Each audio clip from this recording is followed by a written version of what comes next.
Georgia Congressman Doug Collins has proposed legislation to fight hate and bigotry, writing in an op-ed back in October, anti-Semitism has no place in our hearts.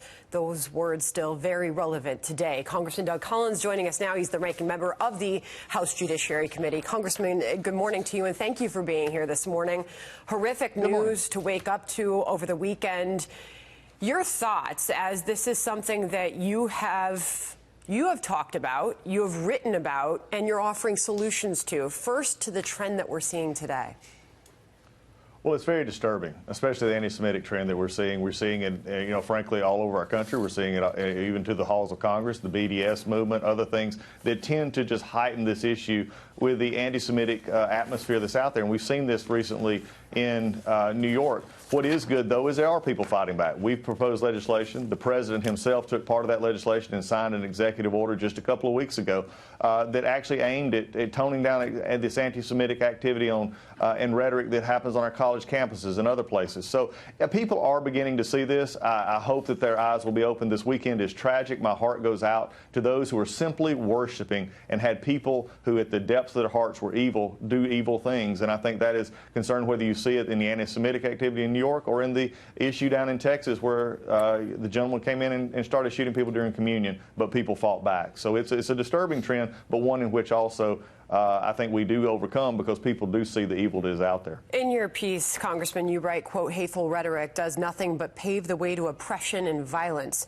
Simply condemning anti-Semitic rhetoric is no longer enough. We must stand together and actively work to stop it. We put together some of the stats that paint the picture of this rising tide of anti-Semitism and these hateful acts. Nationally, over 1,300. This year, looking back at the rise that we saw in 2018. In New York State alone, over 300.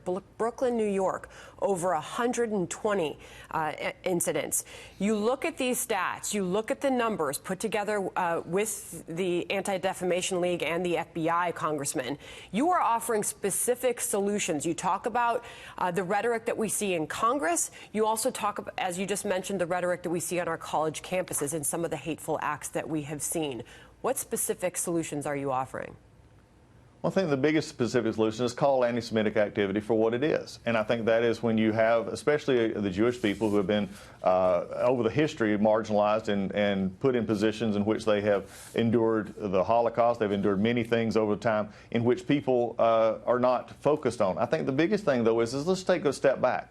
Why is this out there and why do we allow it to go on? No people group, no matter who they are, should be terrorized by others who simply hate them. They should not be in a position in which they are allowed to say things that encourage violence or encourage a position in which people can say it's okay to not like this or that group of people. We've got to get better than this. And I think this is in our country. When we take these steps forward, we say this language is in our country that when it attacks others, when it dehumanizes or demeans others, that is when it overcrosses the line. And we've all got to come together to realize that this country has given us the greatest freedoms in the world, the freedom of speech, the freedom of worship. Those are the things that we cherish, and we cannot begin to take those down simply because of our political views. New York Governor Andrew Cuomo calling it an act of domestic terrorism. The mayor here in New York City talking about an atmosphere of hate.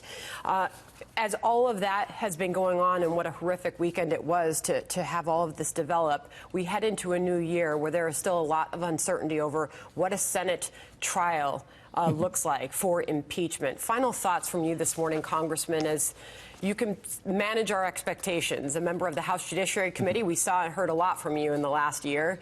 What do we expect in the new year? Well, I'm hoping Nancy Pelosi will realize that she is not the person who is sole arbiter of the House rules and the Senate rules. She needs to decide that she started impeachment. She went through with impeachment. She is not like this president. She has led her conference off the cliff, I believe, in impeachment. And it's time for her to send the articles over to the Senate for the Senate to do their constitutional job. It is not up to Nancy Pelosi to do this. She's holding it hostage. What really bothers me is this. She told the world this was a solemn moment for her members to vote their conscience, and now she's holding it like a political tool. She has just shredded all acts of decency. Nancy Pelosi ought to be ashamed of what she's doing right now. We will certainly see how it all unfolds as we begin a new year. Congressman, we appreciate you joining us this morning. Thank you. It's always good to be with you. Take care. You too.